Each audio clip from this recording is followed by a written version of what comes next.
Welcome back to another technical deep dive here in the debug zone. Today we're tackling a big question and breaking it down with insights from other users.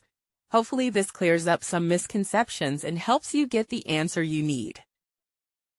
So buckle up, stay a little curious, and let's jump right in.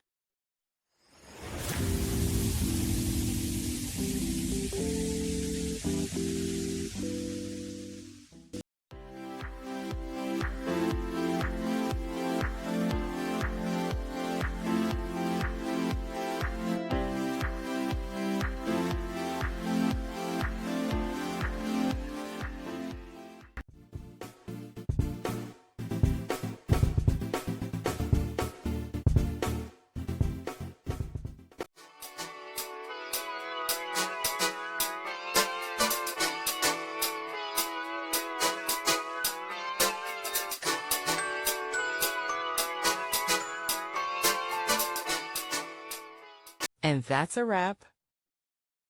I hope you found the answer you were looking for. If you did, take a second to hit that subscribe button. It really helps out. And let me know in the comments which solution worked best for you.